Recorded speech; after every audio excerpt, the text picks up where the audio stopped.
Marzano TV 2.0 reacts. Alright. Marzano TV 2. Hi guys, this is Marzano again at welcome ulit sa aking podcast with Marzano TV. At samahan niyo guys at pag-usapan natin itong last video reactions natin at babasahin ko po yung mga comments niyo dito guys at pipiliin po natin. So I try my best na mabasa ko po ang inyong mga comments at mga feedback dito sa last video reactions natin. No? Panoorin niyo po yung reaction video natin dun sa upload ni Rachel Morales at ni Ruel of Malalag. No, at doon talaga maraming mga emotions ang talagang nagditawan. Merong masaya, merong mga naiyak, meron talagang tuwan-tuwa, no? Hindi nila ma ma-express yung kanilang kasiyahan dito sa pagmamahalan ni Ruel at Rachel. Nakikita naman natin guys, kahit nga si Kalinga Prab, ang sabi niya, powerful couple, So, nasa inyo pa rin guys. Syempre, still, wala pa rin, hindi pa rin natin alam kung ano yung pinaka-status nila dahil wala namang official statement from them.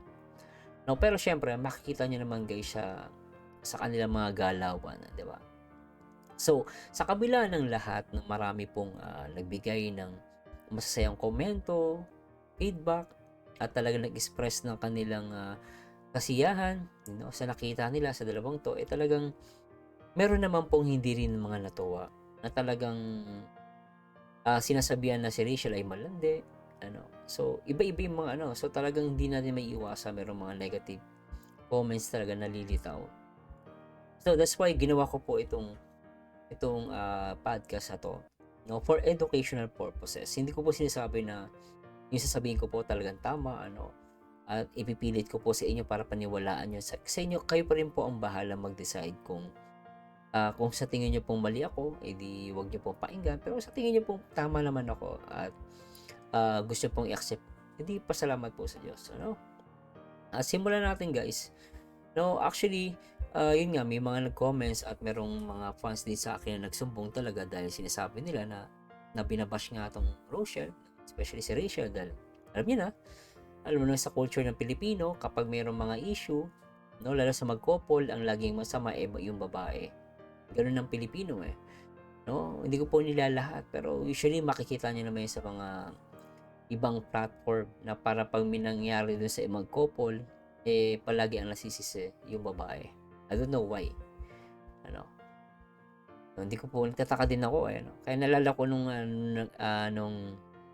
mag-girlfriend at boyfriend pa rin lang kami ng asawa ko, talagang ako pag talagang nakakarinig ako na nangaaway at meron, kasi kami bata pa rin nung araw, na alala ko po noon, kahit papaano nasa stage pa ako noon na nag-aaral pa ako, hindi, nasa stage na ako nung nag-aaral ako, tapos malapit na akong makapagtapos noon, hanggang sa nakapagtrabaho ako, tapos yung asawa ko bata pa, nag-aaral pa.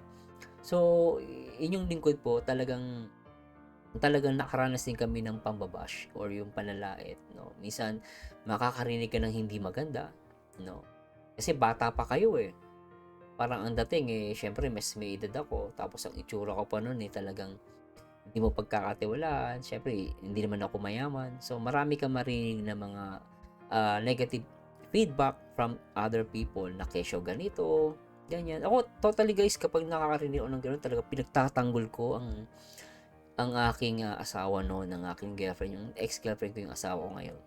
Talaga pinagtatanggol ko. Hindi ko hinahayaan na hindi ko siya ipagtatanggol kahit kanino, lalo pag may mga basher.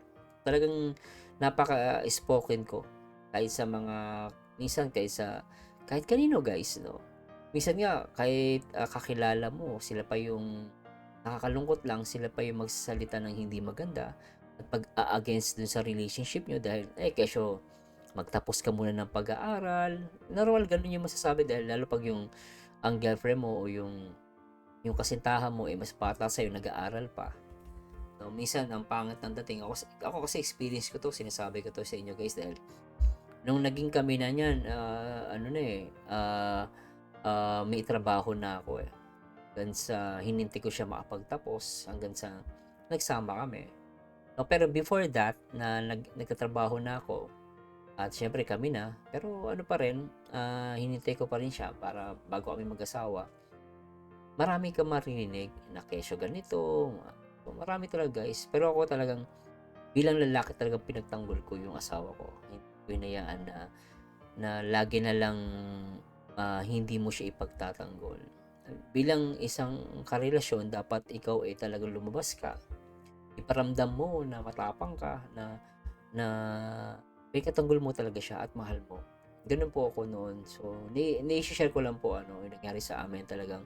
Ang point ko lang talaga nakaranas din po kami ng mga ganyan bashing kasi noon hindi pa masyado ang social media. Ano pa lang noon,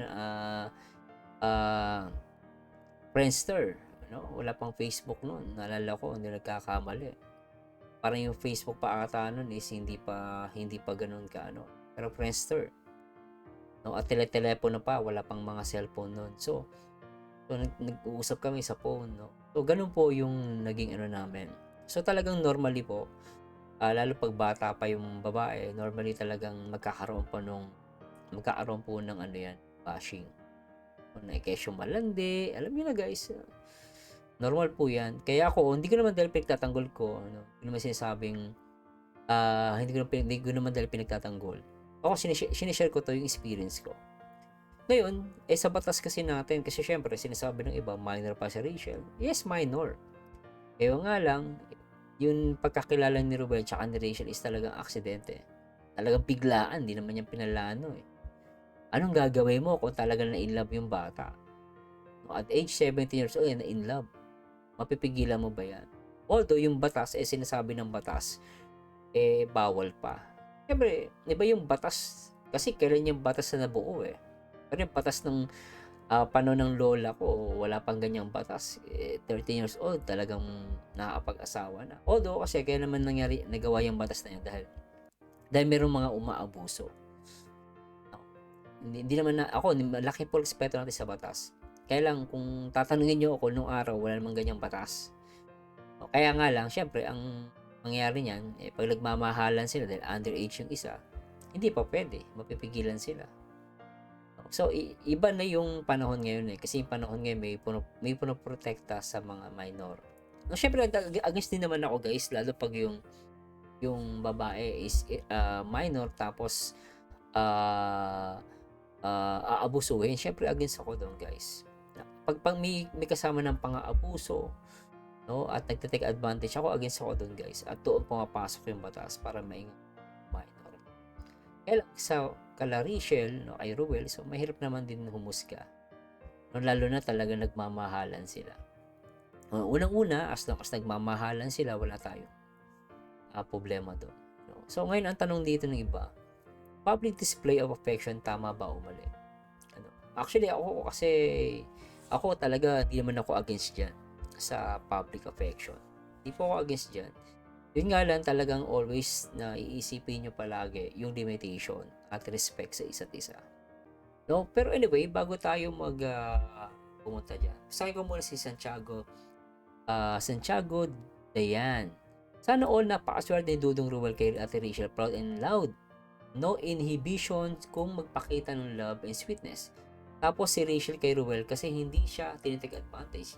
At the patience and respect na meron si Ruel kay Rachel means love. Kaya napaka-komportable ni Rachel sa kanya. She knew she's safe in Ruel's arm. Aminado, hopeless romantic kasi ako.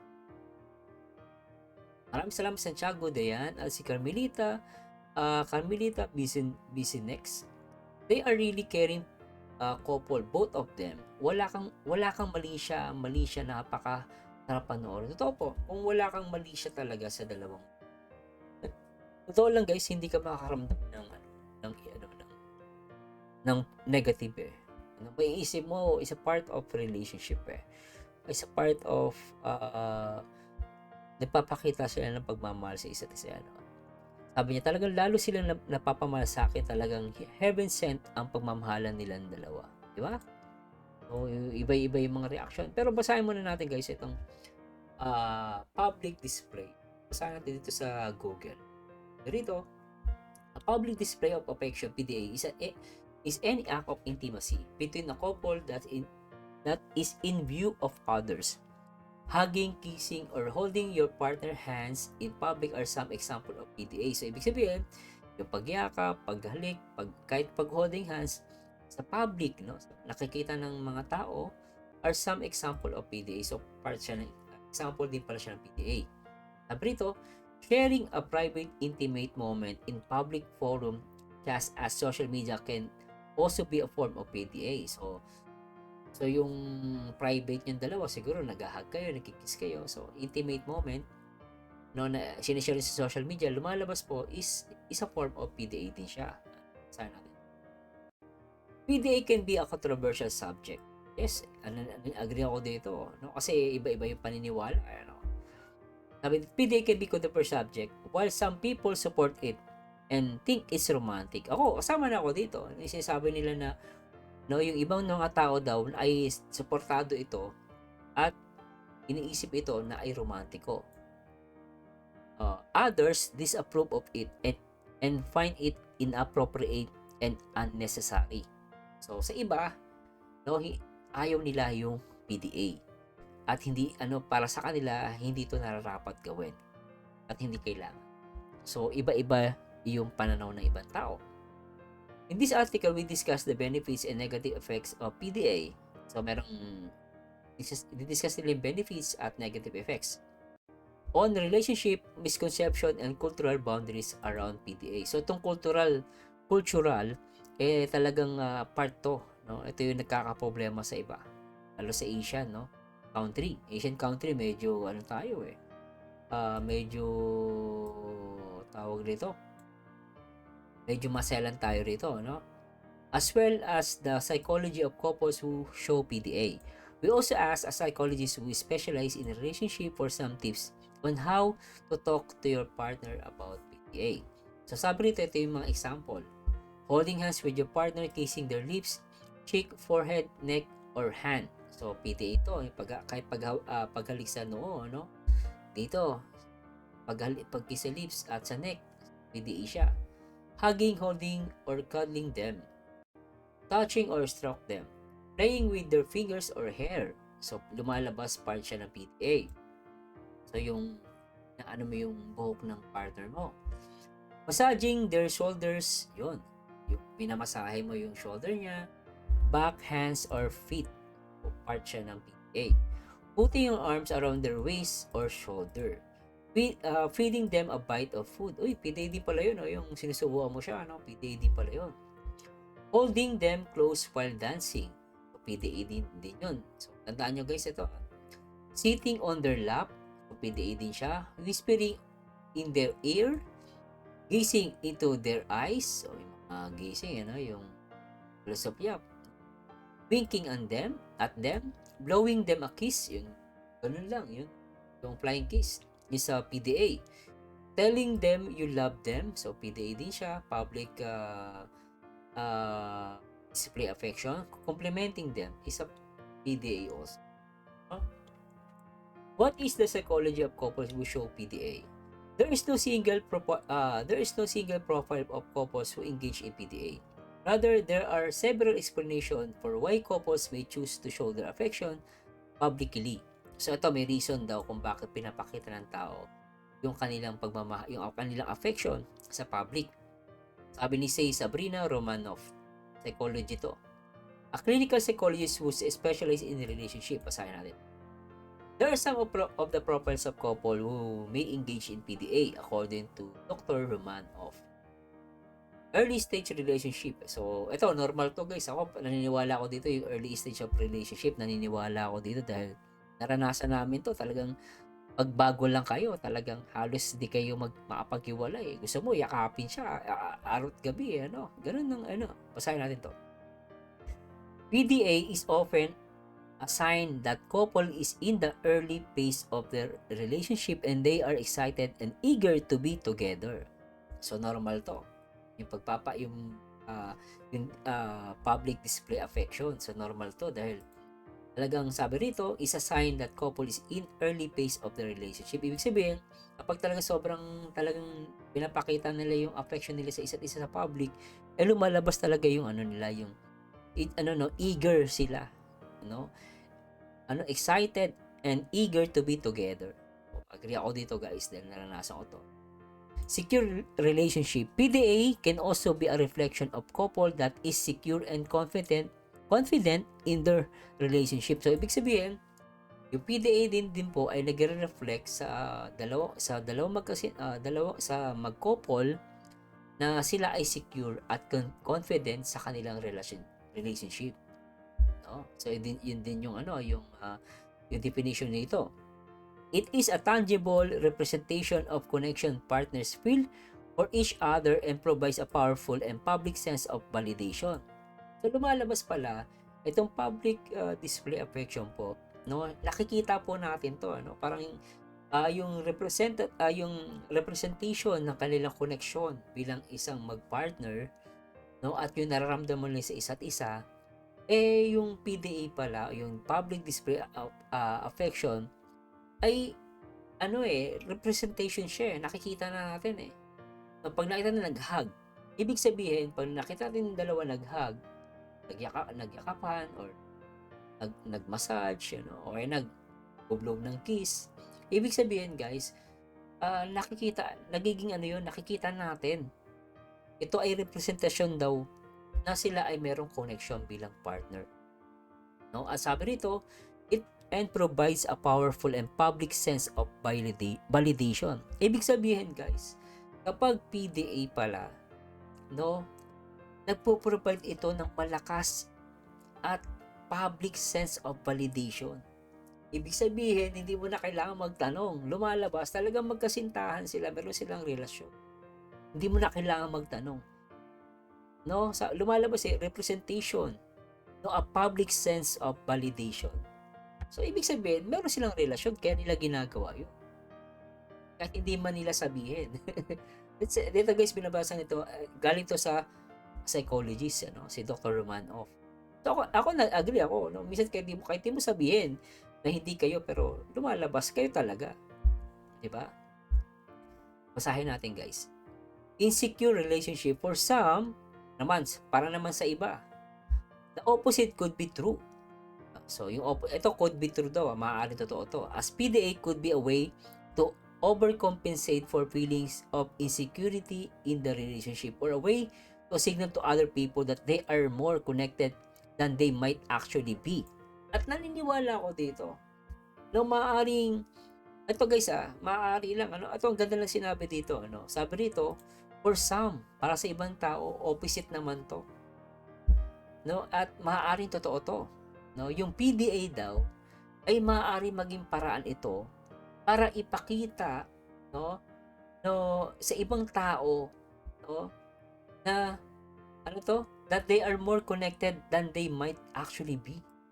Gusto nila ipakita sa iba na talagang sila, na mas connected talaga sila sa isa't isa. O tulad ng mga basher, binabash kayo. Parang gusto mong ipakita, ito kami, diba? Inggit ka ngayon. Ayan, pinapakita na namin sa iyo na mas kami, mas nagmamahalan kami, mas matindi ang connection namin. Diba? So ito guys, in general to for educational purposes to So i-correct nyo lang po ako. At maaari naman din yun Gusto nyo ipakita kunwari merong taong naninira sa inyo. Gusto mong ipakita na nagmamahalan talaga kayo. Ipakita nyo. Yakapin mo yung partner mo, ipakita mo sa kanya. Kunwari, nandiyan yung alam mong may gusto sa partner mo. Gusto agawin. Syempre, para maipakita mo at mapakita yung validation. Iyakapin mo ngayon. So, yung mga naiinggit, alam nila na, kayo talaga. Di ba? Parang ganun guys Sinasabi, at ako maaring totoo to Maaring ganun nagpipda kayo para ipakita na hindi, kami talaga to. Kami talaga. Parang gano'n. Ito guys, in general to na pag-uusapan po natin. Intense relationship. People who engage in PDA might also be in intense relationship. Ay, grabe. Sabihin guys, yung mga tao daw nag-engage sa public display of affection, might also be in intense relationship. Matindi to, intense relationship. Sabi naman nito, maaaring nasa intense relationship. They tend to describe this time spent with their partner like they are living in a bubble. This effect often early in love occurs early in love relationship, where people develop tunnel vision for their partner and have intense physically pull towards them. Grabe. Parang na living in a bubble, ano? Parang may sarili kayong mundo, eh. So matindi talaga yung ano nyo, yung relationship nyo. Talaga super close kayo, ano? Yan. Ito naman, basahin natin yung benefits ng PDA. PDA can have many benefits in a relationship according to Dr. Romanoff. Diba? So anyway, inulit ko guys, this is only educational purposes. Syempre, at hindi ko naman kung sa tingin nyo mali itong sinasabi ko, wag niyo pong sundin, ano? Hindi ko po pinipilit lahat, binabasa ko lang po ito. At syempre hindi naman ako nag-encourage na magkaroon yung iba mas sa batang edad gawin to, hindi po, lalo sa mga kabataan. No, kung talagang maaari maiwasan nyo, iwasan niyo. Pero syempre kung talagang dumating sa point, talagang puso nyo yan, hindi ko naman mapipigilan yan. Pero syempre, sumunod pa rin tayo sa sinasabi ng bata. So, kung yung mapagkakamalian guys, hindi po ako nag-i-encourage sa mga minor na gawin nila ito. Pero sabi ko nga, nasa inyo po yan. Ako, binabasa ko lang to. At remember, hindi ko po pinipilit ang lahat. Okay? Pero kung sinasabi ko nga, kung nagmamahalan sila, mapipigilan mo ba yan? Buhay nila yan. Ang pwedeng husgahan at kontrolin. Hindi naman robot yan. Di ba? At syempre, may kanya-kanyang buhay yan. So, basahin na natin yung guys, yung benefits. Sabi dito, build intimacy. Emphasizing your bond in public setting signals that you actively want your partner and that they are important and valuable to you. It helps build affection, intimacy, and closeness in the relationship. Grabe, ano? Improves bonding. Human touch is a powerful medium that helps you bond with your partner. Agree ako dito guys. Iba pa rin talaga yung nahahawakan mo yung partner mo. Lalo yung first mo na nahahawakan yung kamay niya. Grabe. Sarap ng pakiramdam na yun guys. Lalo sa lalaki. No, totoo yun eh. Nag-i-improve yung relationship niya, yung paghahawak eh. Kaya alam niyo naman itong katawan natin ginawa to ng Panginoon eh. Ng Diyos. Na talaga maraming sense. Maraming butas yung kamay natin. No? Marami yung layer of itong balat natin, marami itong layer. Pero nag-create siya ng signal pag hinawakan mo. Iba yun dati nararamdaman natin. Tao tayo eh. So ibig sabihin, no, kapag talagang nagkahawak kamay kayo, talagang kadampian ng mga balat nyo, talagang totoo to may powerful medium that helps you bond with your partner. So guys, real talk lang to, no? Being affectionate with your partner can cause you both to experience a spike of oxytocin, the bonding hormone. Ayun, yung kumbaga nag-i-spike. Nararamdaman yung oxytocin. Ito yung feeling na ito yung hormone kung saan nagiging masaya ka. Lalo pag nagkikiss kayo ng partner mo, lumalabas to. Kaya minsan pagod ka sa trabaho, lalo sa may mag-asawa, may mga may partner. Subukan nyo, pagod na pagod kayo sa trabaho, marami kayong problema. Tapos pag uwi mo ng bahay, yakapin ka ng anak mo, ng partner mo, ng asawa mo, o ng karelasyon mo, nakakawala ng pagod. Di ba? So, tayo guys nilikha yung balat natin para maka-sense yan ng ng bond. At naniniwala ako dito. At pumapasok dito yung sinasabi ko. Reduces stress. Totoo, agree ako dito. Touch can also improve stress level. It can reassure your partner of your connection and even reduce their levels of cortisol, sabi niya. The stress hormone. Ito naman yung the stress hormone, cortisol. Diba? Nare-reduce niya yung level of cortisol. So, ito yun, naniniwala ako dito guys kasi asawa na ako, may anak na ako. At iba kapag yung anak mo niyakap mo, hinalikan mo, sobrang sarap sa pakiramdam. Niwala ako dito. Then, break taboos. Ito yung taboos, yung sa norm, sa culture natin, Kasi marami talaga, lalo sa Asian, talagang karamihan dyan, ayaw nila ng PDA. Kaya marami dyan, normally, lalo sa mga old generation. Ito po, excuse me po sa mga old generation, pero hindi ko po nilalahat, no? Pero usually, ganun no? Talagang hindi ayaw nila ng PDA. So parang, siyempre, panahon ng Maria Clara Pero hindi ko po nilalahat guys Sabi rito, choosing to publicly display affection towards your partner can send a powerful message about how you are uninhibited by conventional social norms. O, sabihin, pinapakita mo or nagbibigay ng message na ano ka, na hindi ka belong sa ganong culture, yung mga social norm, yung kung sa lugar ninyo talagang walang gumagawa nun, ikaw talaga pinapakita mo. So, ipakita na talaga nagmamahal lang kayo. Sa lugar nyo, walang gumagawa nun. Syempre, yun nga, totoo yun. Powerful message na hindi ako para dyan sa ano nyo, social norms nyo o social culture nyo. O sa culture nyo, hindi ako bagay dyan. Bibigay ka nagsisend kayo ng message na gano'n.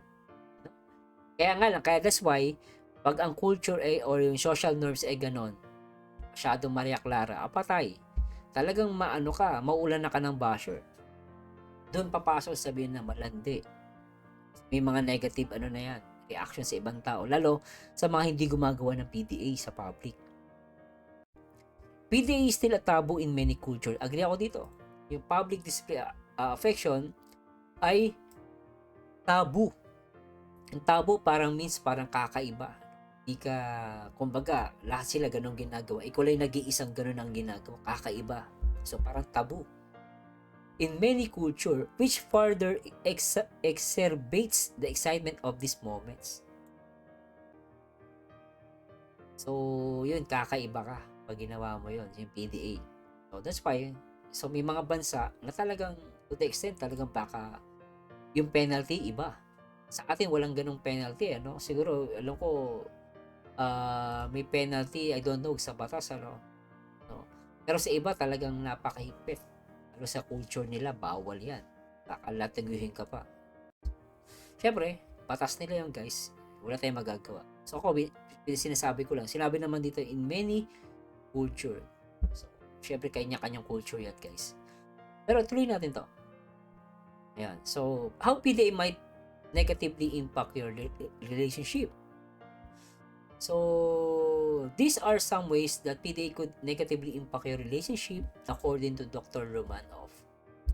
Highlights difference in values. Some partners do not have compatible preferences when it comes to PDA.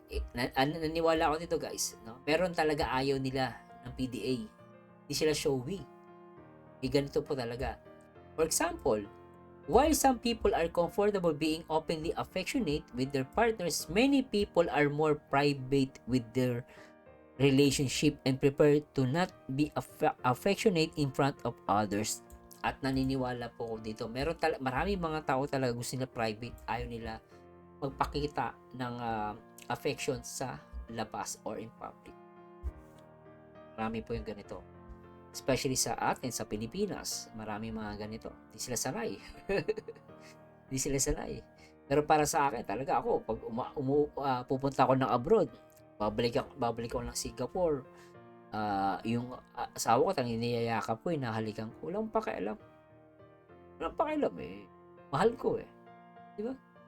Hindi ko naman ginawa yun sa ibang babae. Pag ginawa mo sa ibang babae yun, talagang mali yun. Due to their upbringing,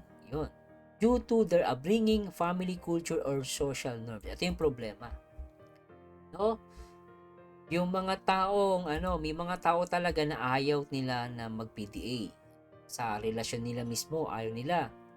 At gusto nila, ayaw nila ipakita yung sa ibang tao, yung mag-ahalikan ka man, yayakapin ka, ayaw nila ipakita yun. Di ba? Kasi dahilan daw yun ng upbringing, family culture, or social norms. Ito yung problema. Yung upbringing, family culture, or social norms. Minsan, nakaka-affect talaga kung paano ka lumaki, paano ka lumaki sa anong culture, then sa social norms, lalo sa society, kung saan ang society ay talagang napakaselan. Ay magagawa to, guys. It's a problem. Having a different values or preferences around PDA can harm the relationship. At naniniwala ako dito. Particularly if one person is trying to be affectionate and the other person is rebuffing their advances. O, diba? Totoo to guys eh. Kunwari sa dalawa magka-relasyon kayo, tapos ikaw yung tipong gusto mo talaga yung nagpapakita ka ng affection, pero yung partner mo ayaw talaga. Halika mo, yakapin mo, tapos sasabihin sa'yo, wag dito, ang daming tao. So parang so naniniwala ako dito. So, maaari itong yung pag magkaiba kayo ng thinking no. Ikaw gusto mo mag-ipakita yung affectionate mo, yung pagmamahal mo sa kanya, pero siya ayaw niya. In public. So magkakaproblema talaga dito, no? Which could be compounded by the public aspect of the interaction. Yun. So, ako naniniwala ako dito. So magkakaproblema sila rito. Creates reputational hazard. Basta natin. Many people fear the consequence of damaging their reputation both socially, professionally, especially when PDA could be easily photographed and shared. Ito, ako naniniwala din naman ako dito guys. No, actually napakahirap din ngayon, no, lalo pag hinalikan mo, tapos syempre, kung pinicturean ka, wala kang alam. So, bigla kang gawa kayo ng kwento. Yun yung delikado talaga. Na kahit na hindi naman talaga, wala naman kayo masamang ginagawa talaga. Nagmamahalan naman kayo, kaya nagyakapan lang kayo. Minsan i-edit nila sa public. Ito yung problema sa public. Kasi lalo na, hindi mo na control ang social media. Social media, lahat marunong na mag-edit. At marami ng apps, marami ng tools na napakalibre. No? On point, napakadali lang gamitin. Click lang, mababago mo na, may edit mo na. So, ito yung delikado. Kasi mamaya, kaya sabi rito, kaya daw maraming mga tao ang natatakot sa maaaring consequence na maaaring masira yung reputasyon nila. No, socially, professionally, no, sabi rito, lalo na kapag yung PDA daw po, ang PDA ay madaling mapicturean or mai-share. Ito yung magiging problema. Pwede gawan ng kwento. So, ito nangyayari ito sa mga personality, lalo sa mga personality, dahil sila ang personality, mga vloggers, mga public figure, sila talaga yung madaling masiraan ng reputasyon. Kaya sabi ko nga, kung magiging vlogger ka, talagang kailangan mo lakasan yung loob mo. Kailangan mong maging matibay sa mundo ng karir na papasukin mo, lalo sa mundo ng showbiz, sa mundo ng public figure, at sa mundo ng vlogging. So, ito yung magiging problema. Lalo na pag yung nag-photograph sa inyo or nag-screenshot, no? Papalabasin na ganito, ganyan. So, yun yung magiging problema. Ito yung danger. Lalo pag magaling mag-edit, papakita nila, hindi naman talaga masama. Pero gagawin nila, papasamain nila yung picture nyo at i-gaslight kayo. O kitaan nyo, malandi itong babaeng to. Yun yung problema. Diba? Ako nakikita ko naman, for example, hindi naman nagyakapan lang, naghag lang. Hindi naman talaga nagtorid, hindi naman lumabas yung dila. Wala namang ginawang kamanyakan. Sa akin walang problema yun eh. As long hindi naman naghahawakan sa maselang parte ng katawan. Diba? At talagang mahal nila isa't isa, anong gagawin mo? Papakialaman mo, sa ibang bansa, maniwala kayo guys eh. Baka makita mo, magugulat ka na lang. Pero sa kanila, wala lang yun. Pero sa akin kasi, iba pa rin yung meron ka limitasyon. Magkakaroon ka ng limitasyon sa sarili mo. Siyempre, kung kayong dalawa, maghahali ka, magtutorid-torid kayo dyan, mali yun. To the extent, parang yung ginagawa nyo is sexual, mali yun. Problema. Lalo na pag minor ka. Pero sa akin kasi, kung simpleng yakapan lang, massage, wala sa akin guys eh. Para sa akin, sa romantic. Romantic yun. As long as hindi naman siya sexual. Pag holding hands, paglalaro ng daliri, ganun. Wala sa akin problema yun guys eh. Yun nga lang, sabi ko nga, magkakaiba tayo ng perception. Ito, pinabasa na natin. Meron mga tao talagang sa kanila parang awkward. Pero sa atin, romantic. Para sa akin, romantic yun. Mahal mo yun eh. Tsaka tao ka eh. Ginawa ka ng Diyos na napaka-affectionate mo talaga eh. Makokontrol mo ba yun? Eh, mahal mo naman. Ang mali kasi guys, gagawin niyo yung bagay na yun sa hindi mo ka-partner. Iba-iba yung partner mo. Ayun ang kalandian. Pero ginagawa mo yun sa isang lalaki o sa isang babae na mahal mo. Iyakap mo lang naman. Para sa walang problema yun. Walang mali dun. Nagmamahalan na sila. Ipinapakita lang nila sa strong message, sabi rito. Strong message na meron talaga silang connection. Diba? At sabi nga dito, yung iba talaga hindi tanggap ang PDA. Pero para sa akin, no, sa sarili kong opinion ko lang to guys, hindi ko pinipili. Walang masama sa pagpapakita ng affection sa public. As long as mayroong limitasyon at ginagawa nyo ito ayon sa inyong mga puso. At wala naman kayong halong masama or yung intention nyo, yung objective ninyo, bakit nyo ginagawa yun? Para ba maglandian lang? No! Sabi nga nito, nagpapakita yun na nasa early stage kayo ng relationship. Diba? Kaya hati tayo talaga, lalo na sa Asian country. Sa Asian country talagang ang PDA ay talagang medyo hindi natin tanggap. Pero sa Europe, sa Western, talagang parang wala lang yan. Mas matindi pa doon. Kala mo aso. Naintindihan yung sinasabi ko, no? Aso kasi aso na sa gilid, nagbabanatan eh. Sa ibang bansa, gano'n. Mga gano'ng ano. Yung nag-comment saan dati, no? Pinipilahan pa yung babae. Nasakta bilang kalsada lang. Nasa gilid lang sila. Ganun po. Yun, sa akin talaga mas matindi yun. Mali yun. Yun talaga sobra na yun. Pero yung mga simpleng talagang gesture lang to show their love at affection, walang problema sa akin yung guys. Di ko naman kayo pinipilit.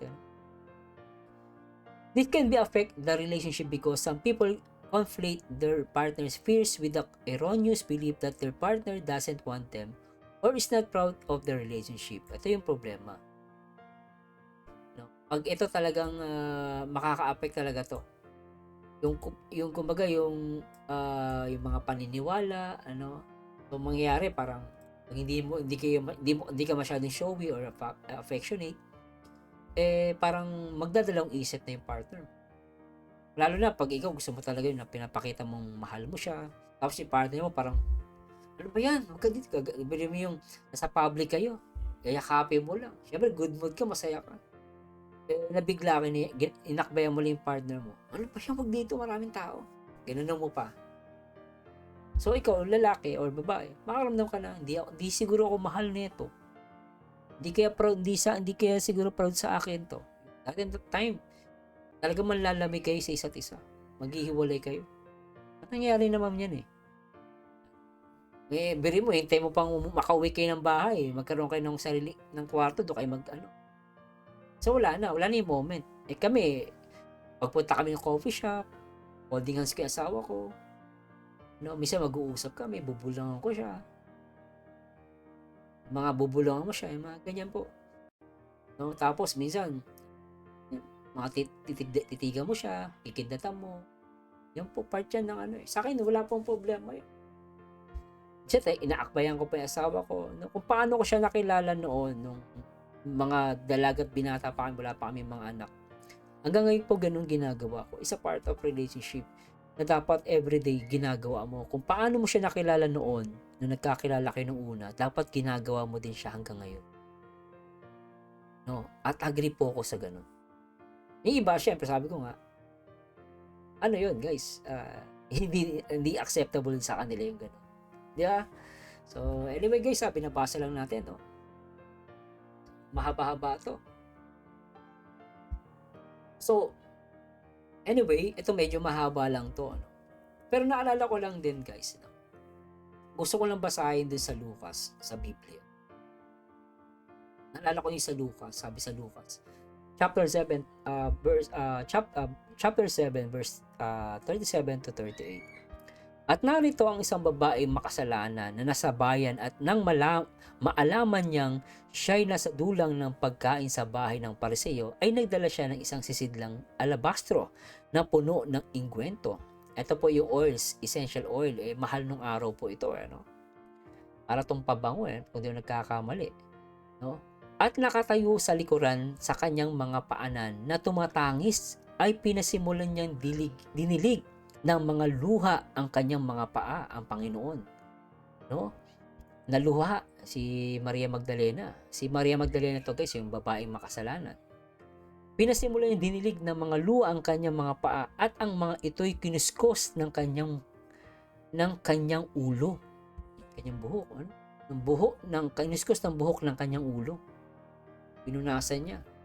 At hinahagkan ang kanyang mga paa at pinapahiran ng ingwento, yung essential oil. Yung pabango to, mamahali yan, guys. Ito, guys, is a part of public affection to. Di ba, pag nakita mo ang Panginoon, no, may babaeng lumapit na makasalanan, si Magdalena, makasalanan yun eh. Nagdala siya ng ingwento, yung parang ano yung essential oil or yung pabango, kung di ako nagkakamali, guys, ano. Umiiyak siya sa paa ng Panginoong Hesukristo. Iniyakan niya. Nung iniyakan niya, pinunasan niya. No? Sabi, ulitin natin. Pinasimulan yung dinilig ng mga luha ang kanyang mga paa at ang mga ito'y kinuskos ng buhok ng kanyang ulo at hinahagkan ang kanyang mga paa. Hinalikan ni Magdalena yung paa ng ating Panginoong Hesukristo. Ibig sabihin ba, pag nakita natin yan, ano ba yan? Ba't niya hinalik yung paa? Di ba? Isa iba parang, ay, ganun hinalikan niya. Di ba? Sama ang dating noon eh. Pero sa Panginoon, guys, malaki ang pag-ibig ni Magdalena sa Panginoon. Nakita ng Panginoon nagsisisi yung tao na to.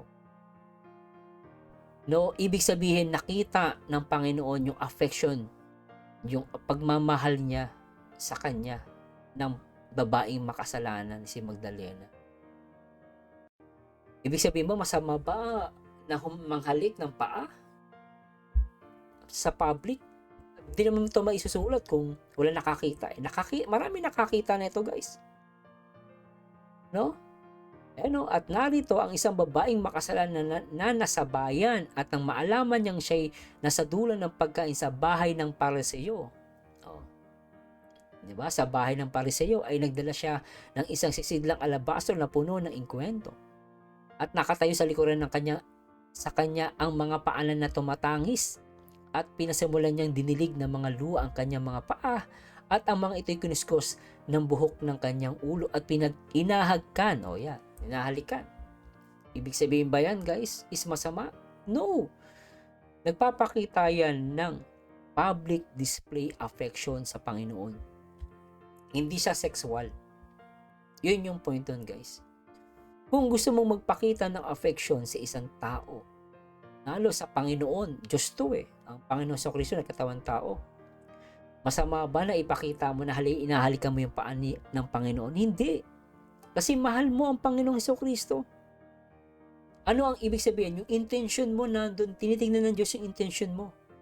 Kung ikaw ba ay hindi naman yung habol ng babaeng makasalanan, hindi naman sexual para humingi ng tawad sa mga maling ginawa niya. Biri mo, nagdala siya ng ingkwento, itong pabango to or essential oil, kung hindi nagkakamali. Mamahalin nyo, inilagay niya, pinahiran niya. Mahal yun, guys. Ibig sabihin, mahal niya ang Panginoon at talagang nagsisisi siya sa kanyang ginawang kasalanan. So, kung sa iba yan, titignan ko, pag ang masasamang mata ay tumingin dyan, syempre sa kanila, masama yun. Palalabasin nila. Diba? Pero hindi. Yung intention kasi. Kaya ako naniniwala guys sa mga dalawang taong nagmamahalan. As long ginagawa nyo yun sa pangalan ng ating Panginoong Kristo at nangangako kayo na magmamahalan kayong dalawa, walang mali doon. Ang mali lang, gagawin nyo yun for sexual at talagang para ipakita nyo sa ibang tao na ganito. So mali po yun. Naniniwala ako yung paghalik, paghag, no? Marami pang iba, as long as hindi naman siya sexual, para sa akin, walang masama doon. Mahal mo, nagpapakita ka ng na affection, anong love mo. Ano? Wala na akong pakialam kung sa iba, sa tingin nila ay mali. Karapatan nila yun. Hindi ko sila pipilitin doon. Pero para sa akin, walang mali kung magpakita man ng affection ng isang babae o ang isang lalaki na single. Di ba? Single naman. Wala namang asawa. Single sila parehas. Wala masama doon. Basta ako kasi guys, tandaan nyo, mas naniniwala ako sa batas ng Biblia. Para sa akin bilang Kristyano. So, yun guys, pasensya na po sa ibang mga sa mga iba ang religion nyo po, pasensya na po. Pero ako bilang Kristyano po, yun ang sinasabi ko dito, na talagang walang masama na magpakita ng affection kung Biblia pag-uusapan. Nakikita naman yung intention. Pero wag, as long as hindi naman to sexual at talaga hindi naman to kababuyan, nagpapakita lang sila ng pagmamahal nila, walang masama din. Iba na kapag may talagang yung mali talaga yung guys. So basa pa tayo guys, basahin po natin yung last. Rosie De Los Reyes, super nakaka-inlove tong dalawang couple na to. Sobrang mahal ang isa't isa. Sana wag kayong magbago. Stay in love to each other. God bless you always. Luciana Baroro, wow, nakakakilig na ako sa inyo. Yan ang tunay, walang plastic talaga, nagmamahalan sila hanggang dulo na walang hanggan. Guys, please comment down below kung ano masasabi sa sinasabi ko, at kung may mali po ako, i-correct nyo po ako. At remember, disclaimer lang po, hindi ko sinasabing tama po yung sinasabi ko. Kayo pa rin po ang makakapag-decide. Kumbaga sa saging, kainin mo yung saging, buksan mo yung saging, tapon. Kakainin mo yung loob. Yun ang kainin mo, yung balat, tapon mo. Yan ang ibig sabihin. Kung sa tingin mo mali ang sinasabi ko, itapon mo, huwag mong i-absorb. Pero kung sa tingin mo tama ang sinabi ko, kainin mo, nguyain mo, i-digest mo. Bago mo lunukin, pakiramdaman mo na kung walang lason, Kung masarap at talagang hindi ka malalason, edi kainin mo. Ganun po. Huwag nyo pong porket sinabi ko, paniniwalaan nyo agad. Wala po akong pinipilit sa sinasabi ko. Ang point ko lang dito, huli nyo po ang alam nyo sa tingin nyo ay tama at mabuti. Mag-focus po kayo sa mga bagay na diba? Sige po, Jasmine Jimenez, hi, nakaka-inlove kay sarap lang nilang pagmasa na para bagang nasa harap lang natin sila. The love that is so pure, naive, and childlike, no malice at all. Agree ako doon, walang mali siya. Ang may mali siya lang dito yung mga basher na talagang hindi nakaranas or talagang sabi nga niya sa upbringing, sa culture, ganun talaga. Sa culture nila, talagang di sila niniwala sa mga ganito. So, yung mga ganito guys, wala na akong di na natin kasalanan yan guys. So, yun lang yung masasabi ko. So, yun guys, anyway, basahin pa natin. Shirley Ermac, ang sarap nilang panoorin paulit-ulit. Nakakabata ng isipan at ang ganda pa ng music.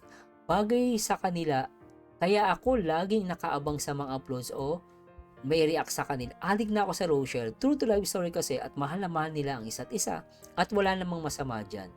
Natural lang yun, lalo na sa edad nila, Rochelle forever, at magaling din si Rachel mag-edit, maka-proud talaga itong Rochelle, both matalino. Mayjoy Carnaje, kaya nga marami naingit sa kanila sa Mersano kasi sinasabing sweet nila at kahit ganyan sila, may respeto pa rin si Rowell kay Rachel at alam natin hanggang dyan lang muna sila. Exactly. Hello sa Bolanadi, ang ganda ng love story ng Rochelle, beautiful and adorable couple. Sa lahat ng bagay ay compatible sila, give and take, bagay na bagay, amazing and power couple, more blessing and good health. Sabi niya.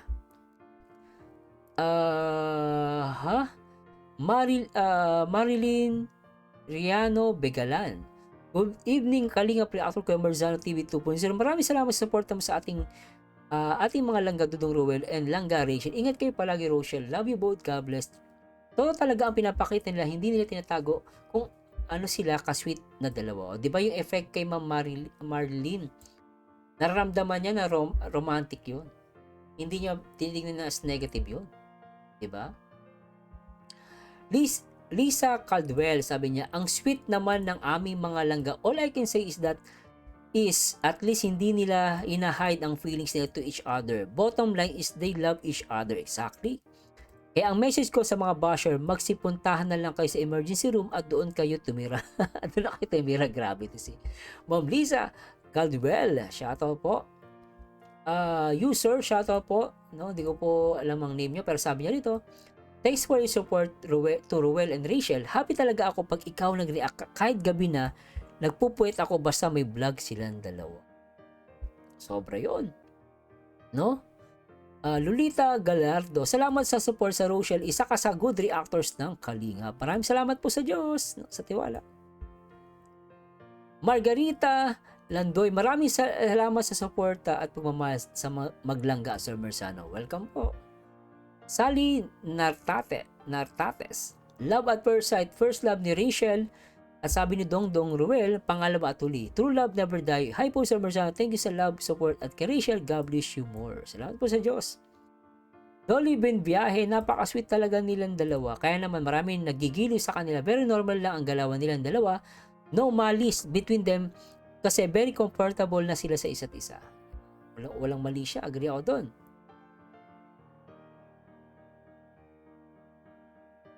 Ako 4 na beses ko nang napanood ito. Salamat po sa suporta sa dalawa at sa buong Kalinga at kay Kuya Bal at kay Kuya Rab. Basta ako sa dalawa lang ako nagtatagal manood. Din ako sa Erica at kay Kuya Rab pero hindi ko na inuulit. Pero itong dalawa ilang beses kong pinapanood. God bless po. Salamat po sa Diyos. Genevieve Verabo. Sabi ni Lenny 8213, grabe 68 na ako pero andyan pa din yung kilig. Ang ganda nilang tignan. Pray ko talaga na sila na hanggang darating ang araw na sila ikasal. Feli Horgan, nakakatulala kayo langga. Wala akong masabi, tuloy-tuloy nyo yan. Ang ganda tignan yung dalawa. Super sweet, sabi niya.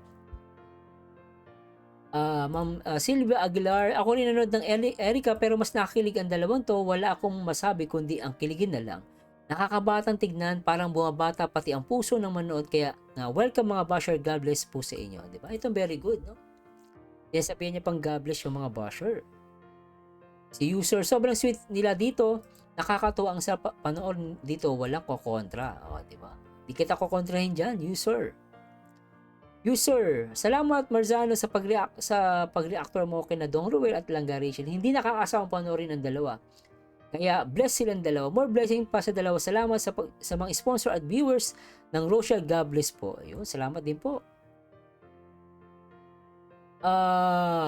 Bibiana Aguila.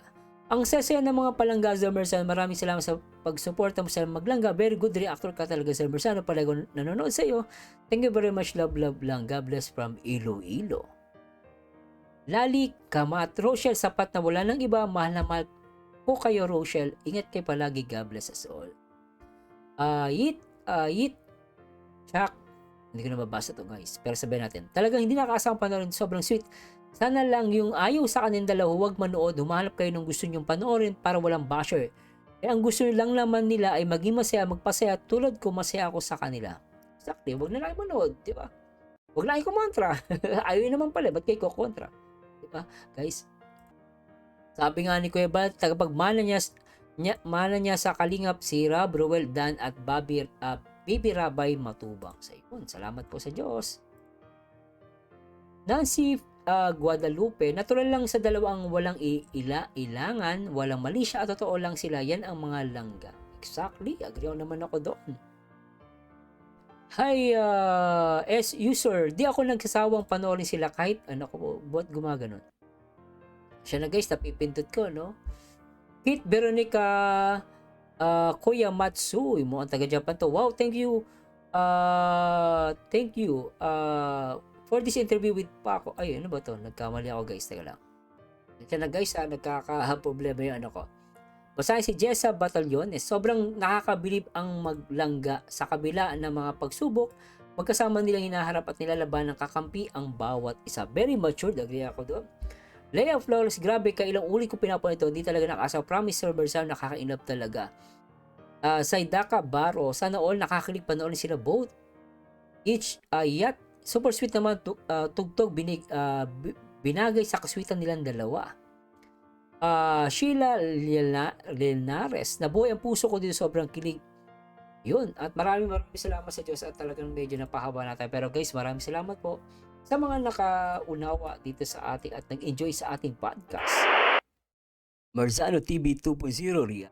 Sana isamahan ninyo ulit ako guys, at pasasya na po, hindi ko na po mabasa lahat, pero maraming salamat sa Diyos. At sabi ko nga, nasa inyo na po, no, kung sino yung paniniwalaan nyo. Pero para sa akin, ang paniniwala ko at opinion ko, hindi masama ang public display of affection. Lalo na kung sila naman talaga ay tunay na nagmamahal at ginagawa nila yon sa pangalan ng ating Panginoong Jesucristo. Dahil sa ang Panginoong Jesucristo, ayaw niya na yung naghihiwalay, ayaw niya yung nag-aaway. No, dapat matuto tayong magmahal ng tapat sa taong pinangakuan natin. No? Anyway guys, maraming salamat sa Diyos at samahan niyo dito guys dito sa ating podcast. No, until next time guys. At abangan niyo po ulit yung ibang mga topic natin na gagawin dito sa ating mga podcast. And to God be the glory guys. Bye-bye.